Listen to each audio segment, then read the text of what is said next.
Bapa, dalam nama Yesus kami menyerahkan hati kami ke dalam tangan kuasa-Mu. Pimpin kami, urapi kami, terangi mata hati kami untuk ngerti kebenaran, supaya perjalanan kami semakin hari semakin sesuai dengan kehendak-Mu. Mengerti apa yang Kau mau, berjalan seperti apa yang Kau inginkan, sehingga hidup kami semakin didapatin menjadi hamba yang menyenangkan Kau. Terima kasih Tuhan. Kami minta Roh-Mu yang Maha Kudus dan Maha Suci itu mengurapi kami, berikan roh hikmat, wahyu dan pengertian, membukakan mata hati kami, sehingga kami menjadi orang-orang yang berjalan dalam ketetapan-Mu. Terima kasih Tuhan, kami menyerahkan sepenuhnya ke dalam tangan kuasa-Mu, dan kami percaya Engkau sendiri yang campur tangan, dan membuat kami semakin hidup menyenangkan hati-Mu saja. Terima kasih Tuhan, dalam nama Yesus.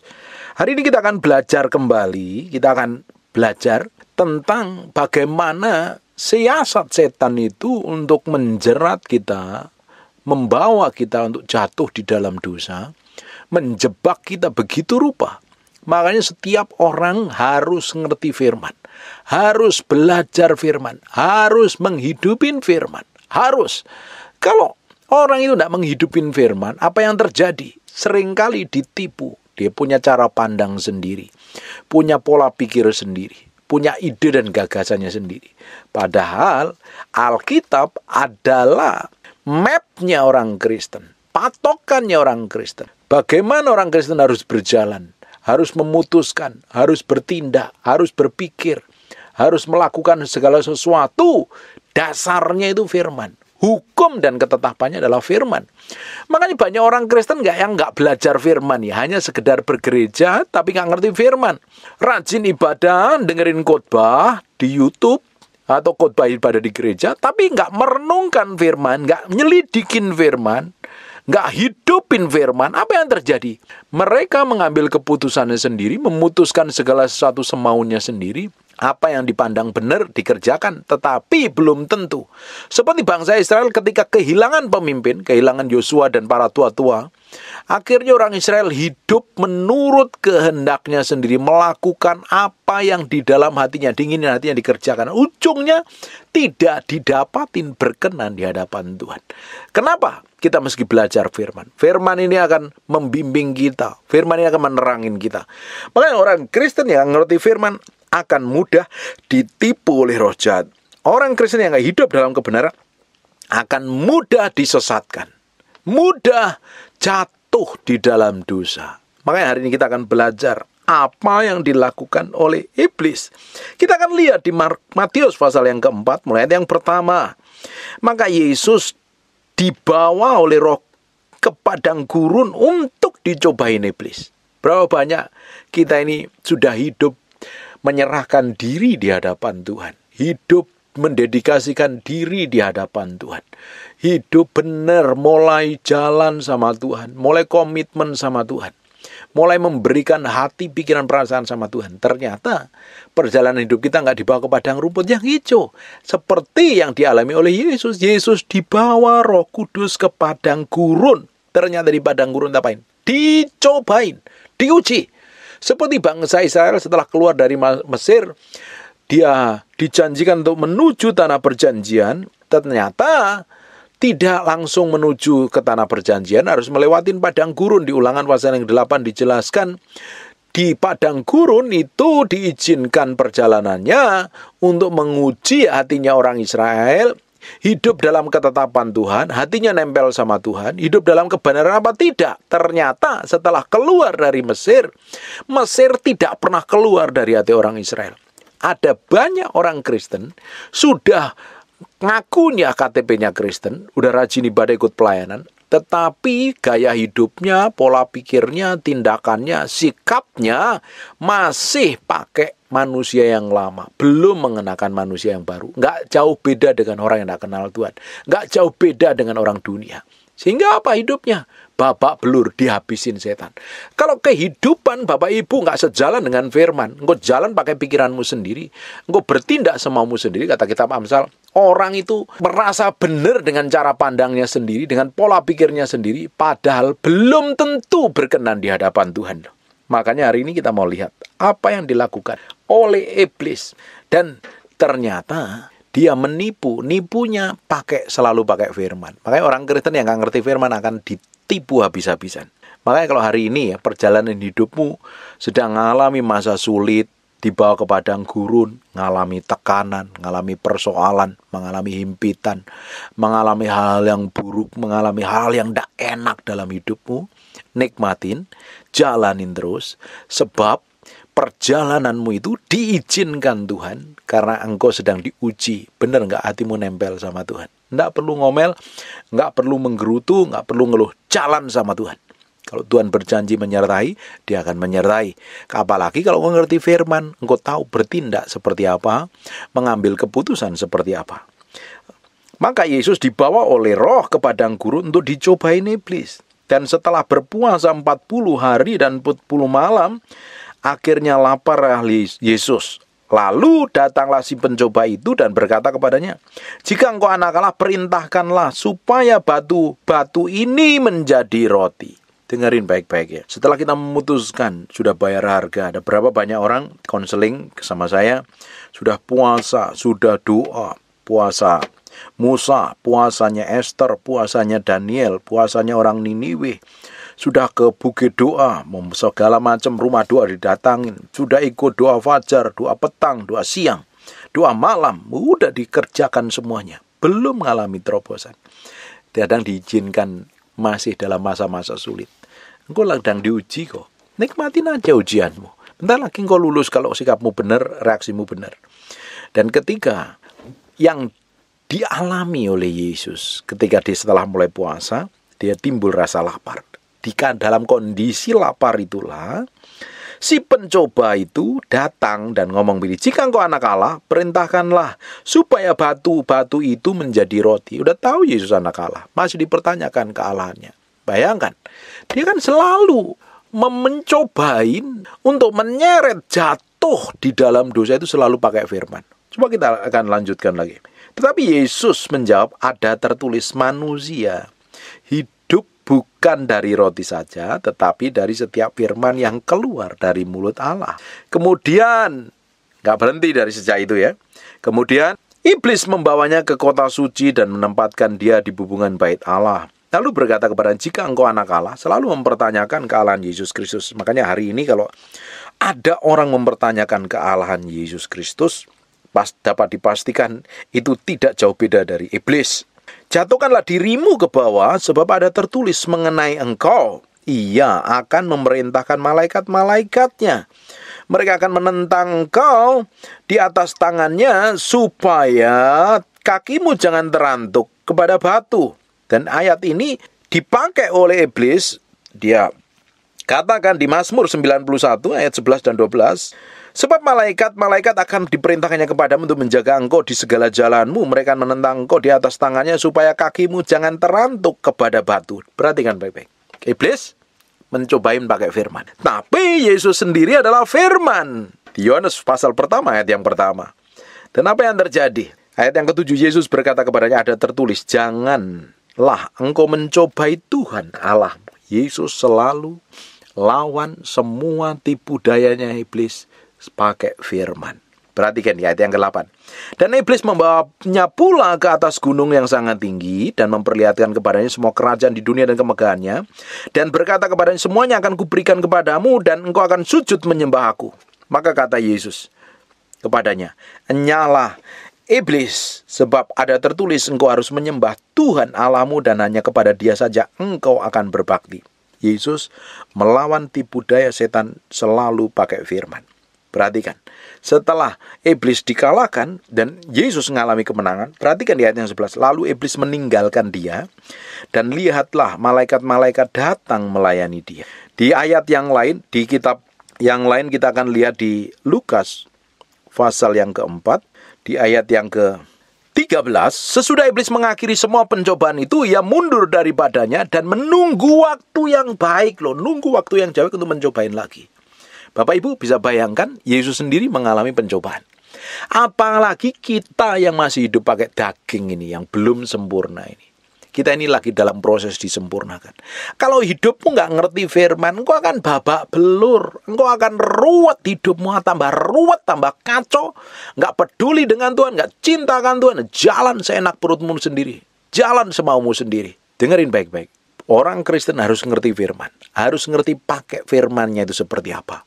Makanya ketika datang pencobaan, ketika datang masalah, ketika datang hal yang tiba-tiba mendadak mengacaukan hidupnya, dia bisa memutuskan dengan benar. Dia bersikap dengan benar.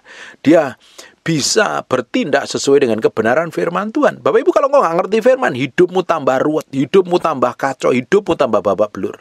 Akan jadi bulan-bulanannya setan. Karena setan kerjaannya adalah mencuri, membunuh, dan membinasakan. Kata Yohanes 10 ayat 10. Kalau kita nggak ngerti firman, kita akan selalu ditipu. Kalau nggak ditipu pendeta, ditipu nabi palsu, ditipu pengajaran palsu. Tidak heran ya orang yang nggak ngerti firman itu ya, menjual imannya, pindah keyakinan lah, menjual Yesus karena harta, karena suami dan lain-lain. Karena mereka nggak ngerti firman kok. Orang yang ngerti firman dan ngalami Tuhan secara pribadi, memiliki hubungan yang intim dengan Tuhan, hidupnya itu hanya tahu persis loh, bahwa Tuhan Allah yang perkasa, Allah yang luar biasa, Allah yang sanggup buat mujizat, Allah yang dia kenal. Dia Allah satu-satunya yang pencipta langit dan bumi ini. Tapi kalau orang nggak kenal firman, nggak punya hubungan pribadi dengan Tuhan, ketika engkau ngadapin pencobaan, ketika engkau ngadapin tantangan, engkau ngadapin masalah yang ruwet, ketika engkau ngadapin masalah yang rumit, engkau akan babak belur, kacau. Saya pernah berkata ngomong begini di khotbah yang lain. Seharusnya kekristenan kita itu tambah hari tambah kokoh. Harusnya kekristenan kita itu tambah hari tambah powerful. Semua kejadian yang di luar kita harusnya tidak mempengaruhi kita. Harusnya semua keadaan yang terjadi di luar hidup kita ini nggak punya pengaruh apa-apa. Perlakuan orang, kekacauan, kemelaratan, kemiskinan, goncangan, bangkrut, atau apapun lah namanya. Atau iblis pun yang datang mencobai harusnya nggak bisa mempengaruhi. Karena Pak, kita hidup kokoh dalam firman. Kita hidupin firman. Tapi kan nyatanya nggak semua orang hidupin firman. Tapi nyatanya kan nggak semua orang ngerti kebenaran firman Tuhan. Banyak sebagian aja. Banyak jemaat berpikir ya. Banyak rata-rata berpikir yang ngerti firman itu cukup pendeta. Padahal kita ini perlu firman setiap hari loh. Iblis akan setiap hari menunggu waktu yang tepat untuk menyeret kita jatuh dalam dosa. Tujuannya ngapain? Dicuri damai sejahteramu, dicuri kesehatanmu, dicuri berkatmu. Tujuannya untuk ngapain lagi? Dibunuh, tubuhmu dibinasakan, jiwamu dibinasakan, ujungnya engkau dalam mati dalam kekekalan, masuk dalam lautan api yang kekal. Tujuannya iblis untuk menghancurkan total. Tetapi orang yang ngerti firman, ketika datang pencobaan, dia tahu menghidupin firman. Dia tahu memutuskan sesuai dengan apa yang menjadi kehendak Tuhan. Makanya Bapak Ibu, engkau mesti belajar firman. Orang Kristen dilarang keras, buta huruf. Orang Kristen dilarang keras, nggak ngerti kebenaran firman Tuhan. Ketika engkau ngadapin tantangan, ketika engkau ngadapin pencobaan, ketika engkau ngadapin masalah, engkau tahu pakai ayat yang mana, pakai pasal yang mana untuk kau praktekkan dalam hidup. Orang model kayak begini ya, dia akan semakin hari semakin kokoh. Dia akan semakin hari semakin powerful. Orang yang model seperti ini semakin hari semakin hidup, naik terus, bertumbuh terus dalam Kristus. Ngalami goncangan, ngalami keadaan, hatinya tidak pernah surut. Dia nggak pernah ngeluh, dia nggak pernah gerutu, dia nggak pernah ngomel. Dia tahu persis siapa yang Tuhan, yang dia layani. Siapa yang Tuhan kenal. Dia tahu persis. Karena apa? Mengenal firman, mengenal kebenaran. Saya berdoa Bapak Ibu engkau ngerti firman, engkau ngerti kebenaran. Sehingga ketika segala sesuatu terjadi dalam hidupmu, engkau bisa berjalan dalam ketetapan Tuhan. Iblis selalu menjebak kita, mencobain kita selalu pakai firman. Bayangkan, kalau engkau nggak ngerti firman, habis kamu. Saksi Yehova itu, dia nggak percaya Yesus Kristus sebagai Tuhan loh. Dia pintar ngomong firman, dia jago ngomong firman. Banyak orang Kristen yang nggak ngerti firman tertipu. Apalagi banyak nabi palsu, banyak hamba Tuhan palsu yang fokusnya pada diri sendiri, fokusnya pada keuntungan sendiri. Dengerin baik-baik loh. Dia bisa nipu kamu pakai firman. Tapi kalau engkau ngerti firman, engkau ngerti kebenaran, engkau hidup dalam kebenaran, engkau tahu mana yang benar, engkau tahu mana yang kudus, engkau tahu mana yang salah, dan engkau tahu harus memutuskan tepat seperti yang Tuhan mau, tepat seperti yang Tuhan inginkan. Kalau tidak, hidupmu tambah hari tambah babak belur, hidupmu tambah hari tambah kacau, hidupmu tambah hari tambah ruwet dan berantakan. Saya berdoa, apa yang kita pelajarin hari ini memberikan pengertian yang dalam buat kita. Semakin kita punya kerinduan yang dalam dengan firman. Bapak Ibu, firman itu akan membuat kita ngerti kebenaran. Di Yohanes pasal yang ke-8 ayat 32, kebenaran yang kamu ketahui, kebenaran itu akan memerdekakan kamu. Dari mana? Dari perbudakan, dari kebodohan, dari cara pandang yang salah. Kalau kita berjalan sesuai firman. Dan iman timbul karena pendengaran akan firman Kristus. Kalau engkau dengar firman, engkau hidupin. Firman itu berbicara dalam hatimu, menjadi rema. Firman itu hidup. Engkau berjalan dalam kebenaran. Ketika engkau harus memutuskan segala sesuatu, dalam kondisi kepepet, dalam kondisi sulit pun, engkau tahu harus bertindak seperti apa loh. Orang kayak begini ya, hidupnya jadi berkat, gak jadi batu sandungan. Coba perhatikan semua kebodohan dan kegagalan kita ini, dan kekacauan dalam hidup kita ini, karena kita memutuskan tidak sesuai dengan firman. Apa yang kita anggap benar, kita kerjakan. Apa yang kita anggap baik, kita lakukan. Tetapi belum tentu berkenan di hadapan Tuhan. Kalau kita ini melakukan segala sesuatu tidak sesuai dengan kehendak Tuhan, hidupmu itu tambah ruwet, hidupmu itu tambah kacau, hidupmu itu tambah babak belur. Makanya perlu sekali belajar firman setiap hari. Merenungkan firman. Berjalan dalam kebenaran. Berjalan dalam kesucian. Berjalan dalam kekudusan. Memutuskan segala sesuatu sesuai dengan kebenaran firman. Bertindak sesuatu sesuai dengan kebenaran firman. Hidupmu tambah hari, tambah powerful. Di padang gurun pun engkau tambah powerful. Dalam kondisi keadaan yang terguncang sekalipun, engkau tetap kokoh dan teguh. Dalam kondisi engkau disalahkan, disakitin, dilukai, dihianatin, engkau tetap bertindak sesuai dengan kebenaran firman Tuhan. Bapak Ibu, kalau engkau ngerti firman-Nya, ketika engkau ngadapin masalah, engkau gak perlu cari pendeta. Firman yang kamu mengetahui, firman itu akan memerdekakan kamu. Tapi pada kenyataannya, tidak semua orang sampai ke level itu. Memang pendeta dan hamba Tuhan dibutuhkan untuk membimbing orang-orang yang belum kenal Tuhan. Tapi Bapak Ibu bisa bayangkan, kalau engkau jadi orang Kristen bertahun-tahun, sudah di atas 3 tahun, 4 tahun, 5 tahun, bisa 10 tahun, bahkan tua di gereja, makan di gereja. Semuanya anak cucunya lahir di gereja, tapi engkau gak ngerti firman. Ketika engkau ngadepin masalah, engkau bingung harus melakukan apa. Stres, nangis, jerit-jeritan, khawatir, cemas. Artinya engkau gak ngerti firman sama sekali loh. Kalau engkau ngerti firman, engkau tahu harus bertindak apa. Dalam kondisi khawatir, banyak ayat tentang kekhawatiran, banyak ayat tentang ketakutan kok. Filipi 4 ayat yang ke-6, serahkan segala kekhawatiranmu dalam doa dan ucapan syukur kok. Ketika pikiranmu ngawur, kok bisa baca seluruh kitab Filipi itu bagaimana menaklukkan pikiran di dalam Kristus kok. Tapi pada kenyataannya kan semua orang gak ngerti. Ketika ngadapin masalah keluarga, ngadapin masalah apapun lah, firman yang jadi jawabannya. Tapi tidak semua orang ngerti firman dan mau belajar firman. Saya berdoa setelah Bapak Ibu dengerin apa yang saya sampaikan, kok punya kerinduan dan kelaparan dan kehausan dengan firman. Bertahun-tahun saya belajar firman. Sebelum saya ngajar, sebelum saya jadi pendeta, saya belajar firman. Sebelum saya khotbah kemana-mana itu saya selidikin firman. Saya belajar hidupin firman. Saya belajar firman setiap hari itu bukan untuk ngotbahin Bapak Ibu. Saya belajar hidupin. Ketika saya ngadapin segala situasi, kondisi apapun, saya tahu firman mana yang saya harus lakukan. Firman mana yang saya harus kerjakan. Sehingga hidup saya kokoh, teguh. Saya enggak bingung, enggak kacau, enggak cemas. Saya tahu dengan firman bahwa firman kebenaran itu ada di dalam hidup saya dan saya hidupin. Firman itu menjadi hidup kehidupan sehari-hari. Jadi praktek kehidupan sehari-hari. Saya berdoa, Ibu, engkau bukannya sekedar jadi pendengar para pendeta terkenal pada pengkhotbah bagus, tapi engkau belajar mulai menyelidikin firman, merenungkan firman, dan menghidupin firman. Ketika engkau lakukan itu, apa yang terjadi dengan hidupmu? Di bawah tambah hari.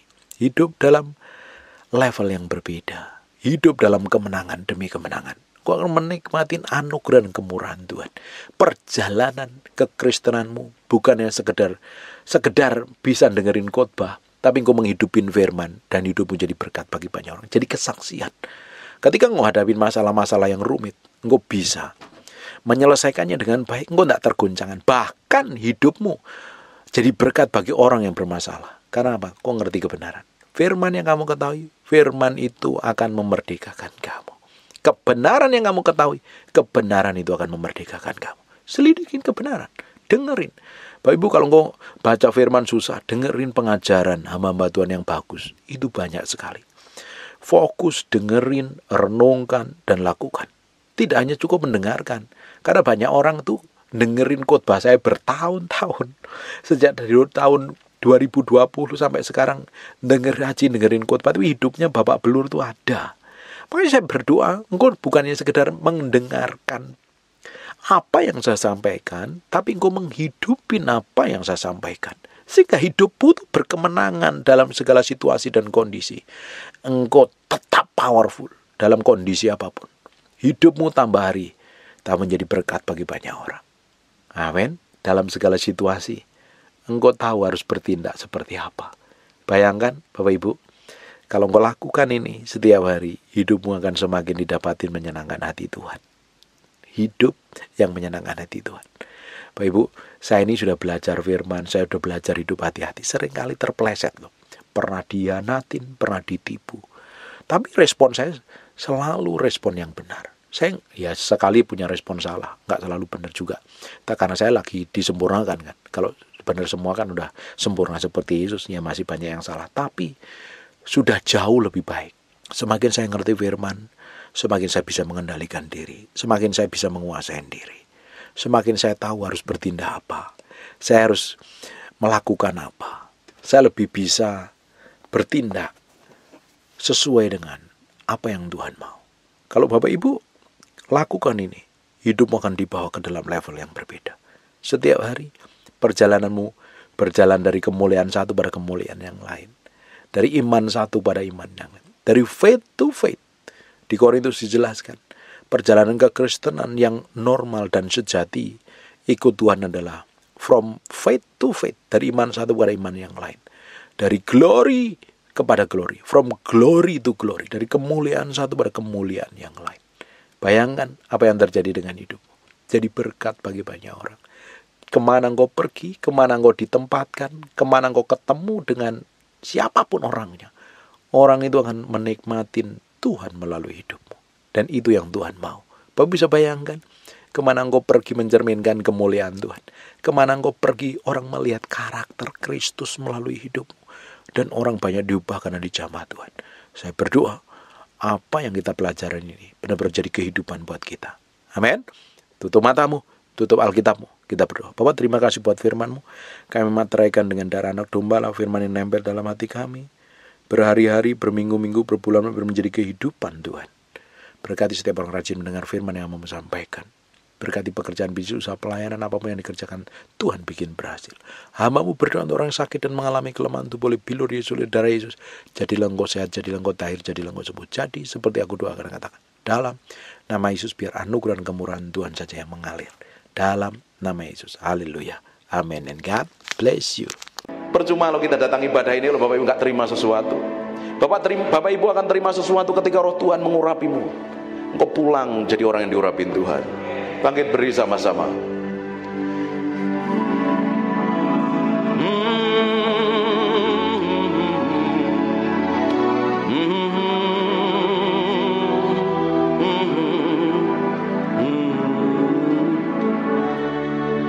Come breathe upon me, breath of God, breathe upon me, Spirit of the Lord, as I lift my hand in surrender. Tutup matamu dan sembah. To your name, Most High.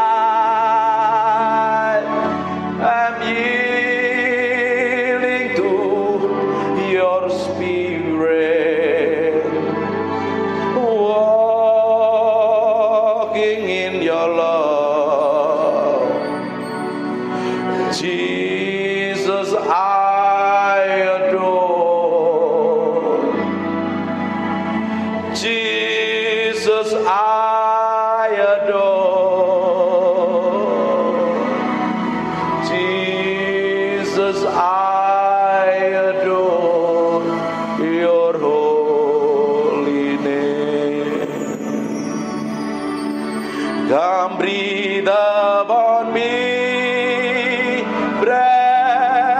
God. Breathe upon me, Spirit of the Lord, as I lift my hand in surrender to your name, Most High. I'm yielding to your Spirit, walking in your love. Jesus, I adore. Jesus, I adore. Jesus, I adore your holy name. Mekerebekunomo santekini. Terus Tuhan. Inaralamaya siribini mianamu. Ini miana naralamu. Terus angkat suaramu sembah Dia. Maka namanya sirimiana nama. Terus sembah Dia. Nyanyikan mazmur yang keluar dari hatimu, sembah Dia.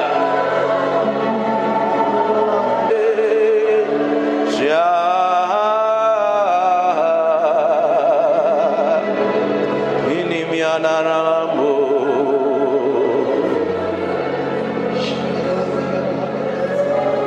Terus Tuhan, biar pengurapan-Mu turun dalam ruangan ini. Buat sesuatu yang berbeda siang hari ini, bukan karena kami, tapi karena Engkau.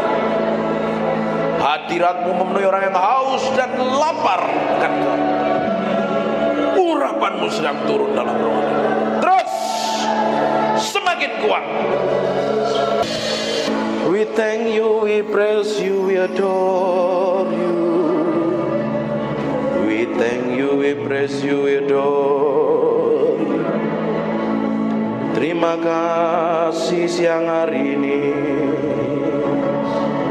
Terima kasih Tuhan. Terima kasih. Terima kasih.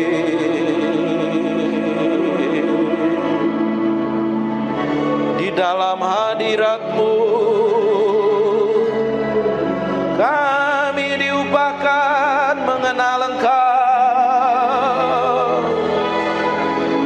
Di dalam hadirat-Mu kami mencintai-Mu.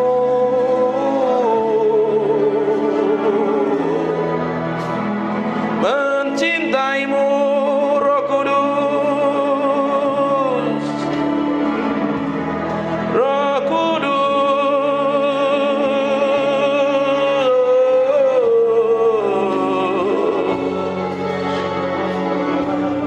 We love you. We praise you, we adore you.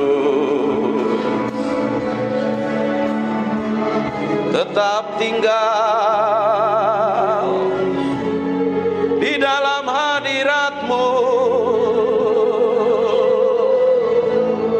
sebab kami mencintai-Mu. Oh Tuhan,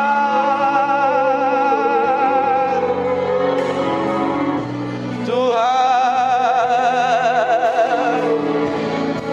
Tuhan.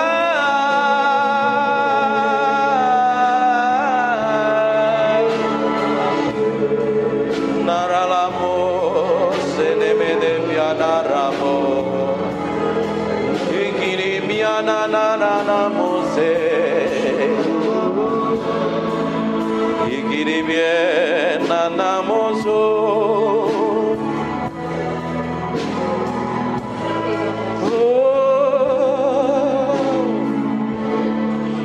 We praise you, we praise you, we praise you. We praise you, we praise you.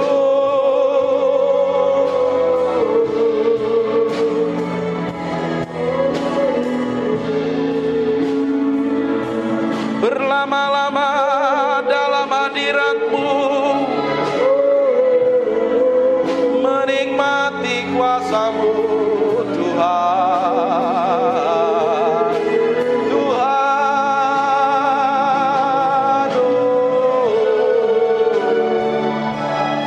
inanana lamore,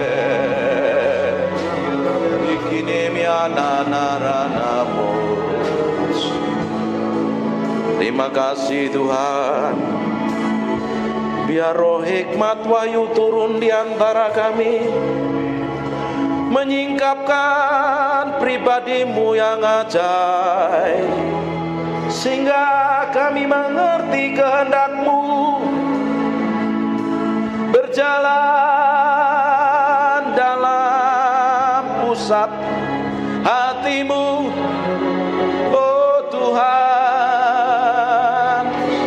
Siang hari ini urapi kami semua tanpa terkecuali. Kami adalah orang yang mencintai-Mu dan mengasihi-Mu.